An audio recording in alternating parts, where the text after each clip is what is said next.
नमस्कार दोस्तों, स्वागत है आप सभी का आज के मुख्य समाचार के इस वीडियो में।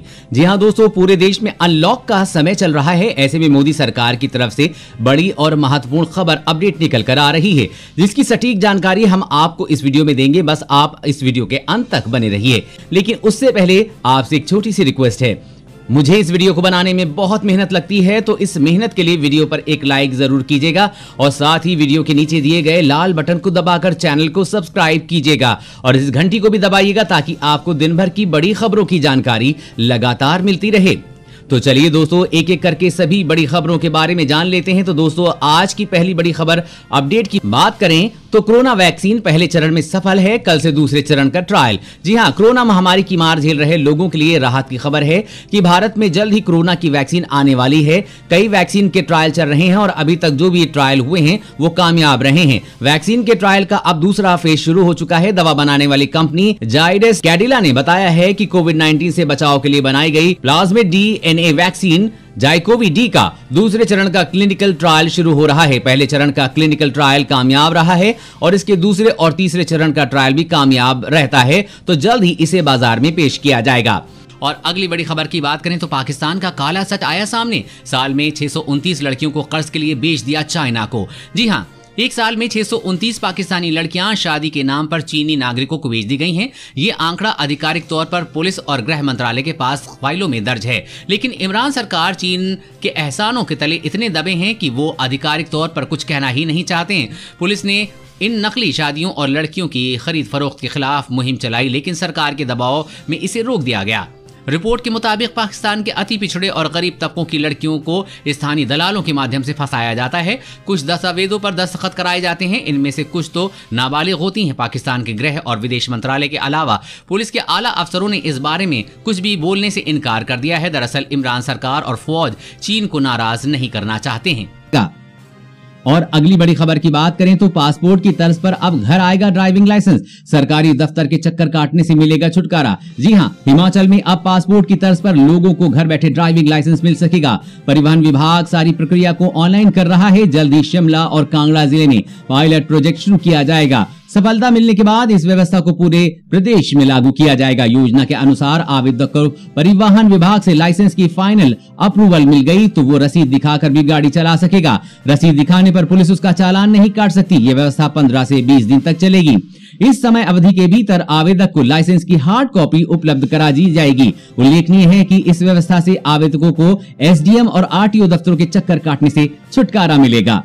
और अगली बड़ी खबर की बात करें तो दुनिया को कोरोना देने वाले चीन में एक और वायरस का कहर, अब तक 7 की मौत। जी हां, कोरोना संकट के बीच चीन में आई खबर कि दुनिया को एक बार फिर से डरा दिया है। चीन में एक और संक्रामक बीमारी फैला रही है। अब तक इस बीमारी से 7 लोगों की मौत हो चुकी है और 60 से अधिक संक्रमित बताए जा रहे हैं। चीन के सरकारी मीडिया ने इसकी जानकारी दी है। टिक जनित इस बीमारी के एक व्यक्ति को दूसरे से फैलाने की आशंका को देखते हुए चीन में अलर्ट जारी कर दिया गया है। साथ ही WHO ने चेतावनी दी है कि ये वायरस चीन से बाहर नहीं निकलना चाहिए। दोस्तों, चीन पता नहीं कब तक अपने पापों की सजा पूरी दुनिया को देता रहेगा। आपके हिसाब से सभी देशों को मिलकर चीन के साथ क्या करना चाहिए, नीचे कमेंट करके जरूर बताइएगा। और अगली बड़ी खबर की बात करें तो बड़ा तोहफा, अब आपको मिलेगा 5 लाख रुपए का फ्री इलाज। जानिए कैसे। जी हां, केंद्र की मोदी सरकार ने स्वास्थ्य को लेकर मध्यम वर्ग को बड़े तोहफे का ऐलान किया है। मोदी सरकार ने आयुष्मान भारत योजना का दायरा बढ़ाया है। इस दायरे में अब देश के मध्यम वर्गीय परिवारों को भी शामिल करने का फैसला हुआ है। इस फैसले के बाद मध्यम वर्गीय परिवारों को भी इलाज के लिए सालाना 5 लाख रुपए का हेल्थ कवर फ्री मिल सकेगा। अभी तक इस योजना का लाभ केवल आर्थिक रूप से पिछड़े हुए लोगों को दिया जा रहा था। मोदी सरकार ने आयुष्मान भारत प्रधानमंत्री जन आरोग्य योजना के तहत अपनी सभी स्वास्थ्य बीमा योजनाओं को एकत्रित करने का फैसला लिया है। नेशनल हेल्थ अथॉरिटी की गवर्निंग काउंसिल ने देश भर में इसके लिए अपनी मंजूरी प्रदान की है। इसके बाद इस योजना का मिडिल क्लास को भी फायदा मिल सकेगा।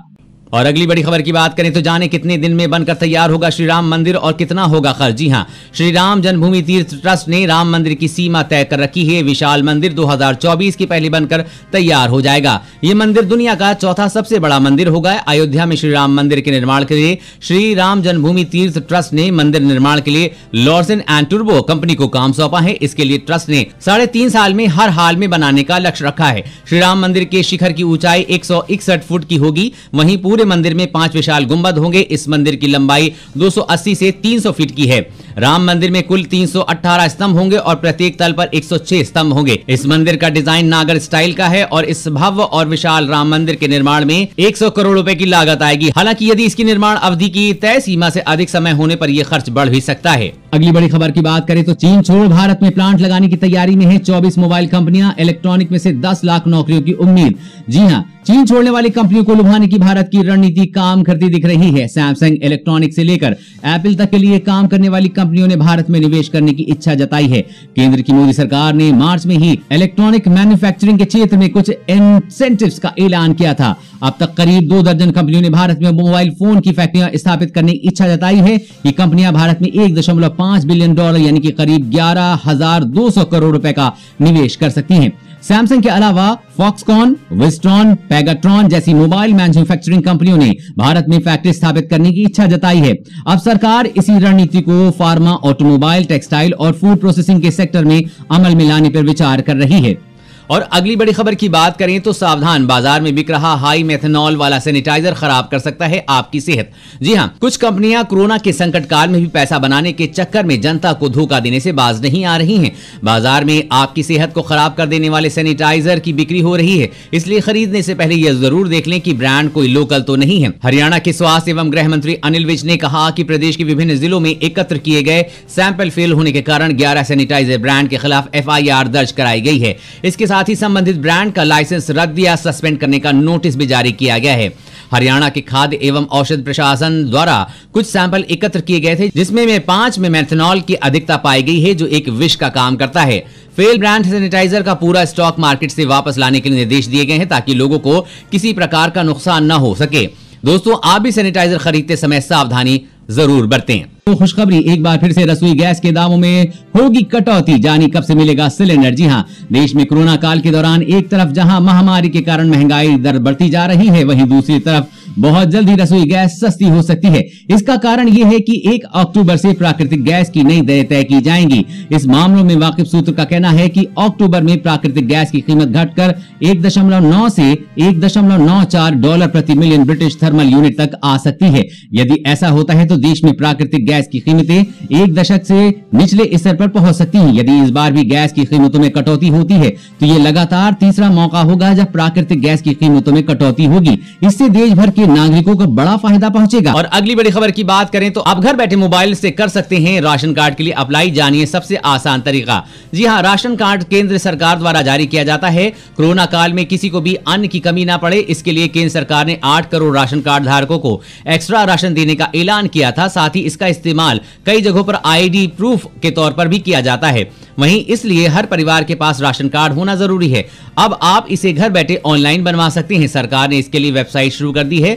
इसके लिए आपको ऑफिशियल साइट पर जाना होगा। आपको राशन कार्ड का आवेदन करने के साथ ही 5 से 45 रुपए की फीस देनी होगी। एप्लीकेशन सबमिट होने के बाद इसे फील्ड वेरिफिकेशन के लिए भेजा जाता है। अधिकारी फॉर्म में भरी जानकारियों की जांच कर पुष्टि करता है। राशन कार्ड बनवाने के लिए ID प्रूफ के तौर पर आधार कार्ड, वोटर ID, पासपोर्ट दिया जा सकता है। अगर ये कार्ड नहीं है तो सरकार के द्वारा जारी किया गया कोई ID card, health card, driving licence दिया जा सकता है।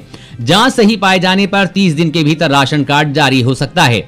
और अगली बड़ी खबर की बात करें तो मानवता को शर्मसार करने वाली खबर, 5 अस्पतालों ने गर्भवती महिलाओं को भर्ती करने से मना कर दिया। मौत। मणिपुर में एक 20 वर्षीय गर्भवती महिला को समस्या होने पर 5 अस्पतालों ने कथित तौर पर भर्ती करने से मना कर दिया, जिसके बाद उसकी मौत हो गई। सरकार ने मानवता को कलंकित करने वाली इस घटना पर जांच के आदेश दिए हैं। महिला के परिजनों का दावा है कि वो बुधवार देर रात तक सभी अस्पतालों के चक्कर काटे, लेकिन उन्हें कहा गया कि डॉक्टर उपलब्ध नहीं है, इसलिए गर्भवती महिला को भर्ती नहीं किया जा सका। गर्भवती महिला को सेनापति जिले में दोपहर 2 बजे सरकारी अस्पताल में भर्ती कराया गया था, लेकिन उसे तकलीफ होने पर डॉक्टरों ने उसे रात 10:30 बजे किसी अन्य अस्पताल रेफर कर दिया।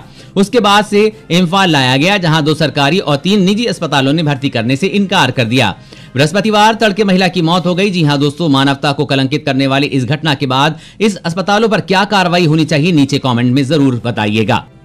और अगली बड़ी खबर की बात करें तो चीन का सामना करना तो दूर की बात है, प्रधानमंत्री में उनका नाम तक लेने का साहस नहीं, राहुल गांधी ने कहा। जी हां, कांग्रेस नेता राहुल गांधी ने चीन के बहाने प्रधानमंत्री नरेंद्र मोदी पर कड़ा हमला बोला है। उन्होंने कहा है कि चीन का सामना करना तो दूर की बात, भारत के प्रधानमंत्री में उनका नाम तक लेने का साहस नहीं है। कांग्रेस नेता राहुल गांधी LAC पर चीन के साथ जारी तनातनी के बीच पीएम मोदी पर लगातार हमलावर हैं, लगातार सरकार पर आरोप लगाते आ रहे हैं। कांग्रेस के पूर्व अध्यक्ष राहुल गांधी ने इससे पहले कहा था कि चीनी हमारे इलाके में घुस आए हैं। इसके साथ ही उन्होंने कहा था कि ये उन्हें परेशान करता है और खून खौला रहा है। राहुल गांधी ने सरकार पर झूठ बोलने का आरोप लगाते हुए कहा था, सच बोलते रहेंगे, भला ही उसकी वजह से उनका राजनीतिक करियर बर्बाद हो जाए। दोस्तों, आज की खबरों में बस इतना ही। इसी तरह हर रोज काम की खबरें जानने के लिए आप हमेशा हमारे साथ जुड़े रहिए। हमारे साथ जुड़ने के लिए वीडियो के नीचे दिए गए इस लाल बटन को दबाइए और साथ ही इस घंटी को भी दबाइए ताकि आपको हर खबर की सटीक जानकारी मिल सके। जय हिंद, धन्यवाद।